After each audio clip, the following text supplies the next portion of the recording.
Australia Day one and all, and if you're not from Australia, happy days anyway. Hi, good morning, Neil Sean here in the heart of London. Lovely to see you today. Now if you're thinking, oh, that's a nice tie, Neil, it is. It's a beautiful tie that has been sent to me from a very kind lady called Terry, all the way from Australia. This is an Australian tie. And if you can see the picture at the side, of course, you can see these wonderful kangaroos. There's even a beautiful tie pin as well, which I'm going to wear on another day. But I just really wanted to thank Terry for sending me this. It's really kind of you. Terry sent me some beautiful pictures and cards as well. Basically, she said, I just want to thank you and, wish you well because we've reached 100,000 subscribers plus, as we now all know. And Terry said, I promised you a tie, Neil, so here it is. So Terry, from me to you, here is the tie. Proof, of course, at least that the postal service works, if nothing else.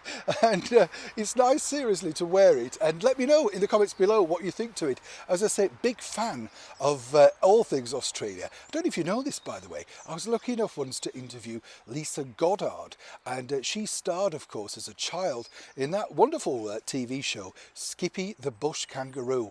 Loved that, didn't you? Everybody, no, you remember Skippy never spoke, but apparently they could tell what he was saying. What's that, Skip? She told me some fabulous secrets behind the scenes of there. One day, as I often say here on the show, we will dig it out for all you Australian fans. In fact, I know quite a lot of Australian people, as one can imagine, interested as well, because this particular guy that I was lucky enough to meet, only briefly in fact, left a lot of people shaken and stirred way back in the late 60s. George Lazenby, of course, starred as James Bond in On Her Majesty's Secret Service. He, of course, got the part because he was a model, but had the gumption, as only an Aussie can, to go into the offices of MGM and demand an audition. That audition he got, and then he became James Bond, marrying, of course, Diana Rigg at the end of the movie. A lot of people didn't want James Bond to be married, though. Interviewed Diana about that, and she too couldn't believe that she'd become part of such a wonderful franchise.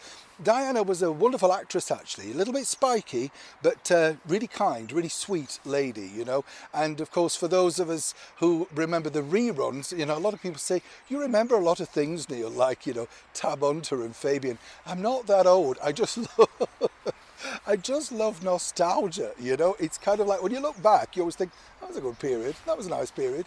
But of course, Diana Rigg starred in The Avengers and as Emma Steele, do you remember that?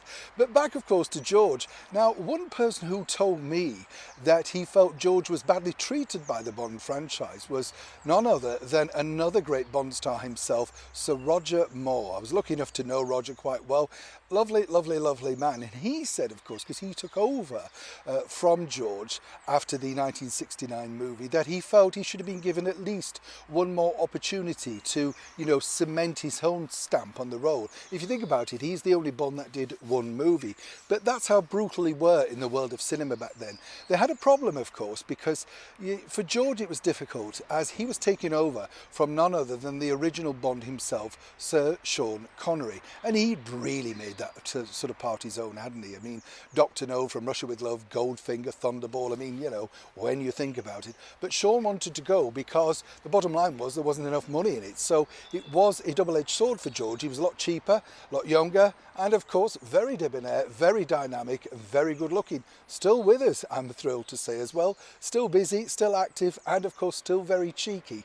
If you haven't checked out On Her Majesty's Secret Service yet, or you kind of think, I'm not sure that is the Bond for me, do give it a go, because there's some wonderful gadgets. George delivers a wonderful performance. It truly is actually a good performance when you consider where he was starting out from and who he had to follow. And then, as ever, do let me know what you think about it in the comments below. Finally, once again, can I just thank the very lovely and kind Terry for sending me this gorgeous tie. And who knows, this could start a trend. Could there be a Canada tie?